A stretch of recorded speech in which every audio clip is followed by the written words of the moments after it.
ಶಾಸಕರನ್ನು honey trap ಮಾಡುವ ಹುನ್ನಾರಗಳ ವಿರುದ್ಧ ತನಿಖೆ ಮತ್ತು ಸರ್ಕಾರಿ ಗುತ್ತಿಗೆಯಲ್ಲಿ ಮುಸ್ಲಿಮರಿಗೆ ಮೀಸಲಾತಿ ವಿರೋಧಿಸಿ ಸದಸ್ಯರು ಪ್ರತಿಭಟಿಸುತ್ತಿದ್ದರು. ಅಷ್ಟಕ್ಕೆ ಅಮಾನತು ಮಾಡಲಾಗಿದೆ. ಇದು ತೊಗಲಕ್ಕೆ ಆಡಳಿತ ಎಂದು ಹೇಳಿದರು. ಆರ್ ಅಶೋಕ್ ಅವರು ಹೇಳ್ತಾ ಇದ್ದಾರೆ. ತೊಗಲಕ್ಕೆ ಆಡಳಿತಪ್ಪ ಇದು ಮಾಡಬೇಡ್ರಿ ಅಂತ ಹೇಳಿದಂತ ಅಷ್ಟಕ್ಕೆ ಮಾಡಿಬಿಟ್ರಂತ. ಮತ್ತು ಅಷ್ಟೇ ಮಾತಾಡಿದ್ರೆ ಯಾಕೆ ಮಾಡಿದ್ರು? ಇಂಥ ಕೆಳಗಿನ ಪ್ರತಿಭಟನೆ ಮಾಡಲಲ್ರಿ, ಪೀಠದ ಮೇಲೆ ಏರಿ ಹೋಗುವಂಥ ಅವಶ್ಯಕತೆ ಏನಿತ್ತು? ಇದು ಯಾಕೆ ಮಾಡಲಿಕ್ಕೆ ಹೋದರು? ಇದಕ್ಕೆ ಆರ್ ಅಶೋಕ್ ಅವ್ರು ಏನು ಉತ್ತರ ಕೊಡ್ತಾರೆ? ನೀವು ಸ್ಟ್ರೈಕ್ ಮಾಡಿರಿ, ನಿಮ್ಮ ಸ್ಥಾನಗಳು ಕೂತ್ಕೊಂಡು ಮಾತಾಡ್ರಿ, ಅವಕಾಶ ಕೊಟ್ಟಿದ್ದಾರೆ, ನಿಮಗೂ ಅವಕಾಶ ಕೊಟ್ಟರು. ಈಗಾಗಲೇ ಹನಿ ಟ್ಯಾಪ್ ಸಲಕ್ಕೂ ಚರ್ಚೆ ಮಾಡೋದಕ್ಕೆ 14 ಟೈಮ್ ಕೊಟ್ಟಿದ್ದಾರೆ. ಎಲ್ಲ ಕೊಟ್ಟ ಮೇಲೆ ನೀವು ಅದನ್ನು ಬೆಳೆಸೋರು. ಈ ರೀತಿ ಸ್ವತಃ ಮುಖ್ಯಮಂತ್ರಿಗಳು ಆಶ್ವಾಸನೆ ಕೊಟ್ಟಿದ್ದಾರಲ್ಲ, ಈಗ ನಾವು ತನಿಖೆ ಮಾಡ್ತೀವಿ ರೀ ಅಂತೇಳಿ. ಯಾಕಂದ್ರೆ ಅದನ್ನು ಮಾಡಿಸಲಿ, ಮಾಡಲಿ.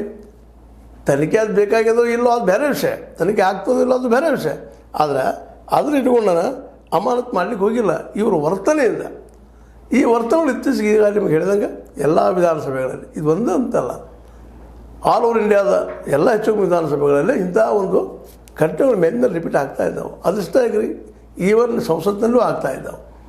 ಇದು ಒಳ್ಳೆಯ ನಾಯಕರ ಲಕ್ಷಣ ಅಲ್ಲ. ಯಾಕಂದರೆ ಒಬ್ಬ ನಾಗರಿಕನ ಒಬ್ಬ ಅತ್ಯಂತ ಸಜ್ಜನ, ಅವ್ರ ನಾಯಕ ಅಂದ್ರೆ ಇನ್ನೂ ಸಜ್ಜನ ಆಗಬೇಕಾಗ್ತದೆ.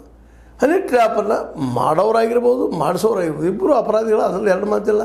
ತನಿಖೆಗೆ ಅಂತ ಎಷ್ಟು ತಂದಿದ್ದಾರೆ, ಅದು ತನಿಖೆ ಯಾವ ರೀತಿ ಮಾಡಿಸ್ತಾರೆ ಅನ್ನೋದು ಮುಂದಿನ ನೋಡ್ಲಿಕ್ಕೆ ಬರ್ತದೆ. ಈಗಾಗಲೇ CBI ಕೊಡ್ರಿ ಅಂತ ನೀವು ಕೇಳಿದಿರಿ, ಕಾಲಾವಕಾಶ ಕೇಳಬೇಕಲ್ಲ. ಅದೇ ಕಾಲದಲ್ಲಿ ವರ್ಷದ ಬಜೆಟ್ ಮಂಡನೆ ನಡೆದದ, ಅದನ್ನು ಪಾಸ್ ಮಾಡ್ಕೋಬೇಕಾಗ್ಯದ, ಅದಕ್ಕೆ ಅಡ್ಡಿ ಮಾಡ್ತಾ ಇದ್ರಿ. ಏನಿತ್ತಿರೋದೆಲ್ಲ ಅರ್ಥಗಳು ವಿರೋಧ ಮಾಡಿ ದಾಖಲಾಗ್ಯದ, ಮಾಡ್ತಾನೆ ಸೇದಾರ ಶೋಧನೆ ಎಲ್ಲ ಆದಾಗ ಇಂಥ ಒಂದು ವಿಚಾರಗಳನ್ನು ಬೆಳೆಸೋದ್ರಲ್ಲಿ ಯಾವ ಅರ್ಥ ಇಲ್ಲ ಅನ್ನೋದು ಅಷ್ಟು ಸ್ಪಷ್ಟದ.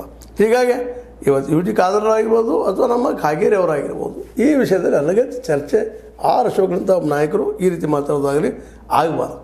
ಮತ್ತು ಇನ್ನೊಂದು ಮಾತಿಲ್ಲಿ ಬರ್ತದೆ, ಇನ್ನೊಬ್ಬರು ರಮೇಶ್ ಬಾಬು ಅಂತ ಕಾಂಗ್ರೆಸ್ನವ್ರು ಹೇಳ್ತಾ ಇದ್ದಾರೆ, ಪೀಠದಂತೆ ನುಗ್ಗಿ ಈ ಅಶೋಕ್ ಅಂದರೆ ಆರ್ ಅಶೋಕ್ ಅವರು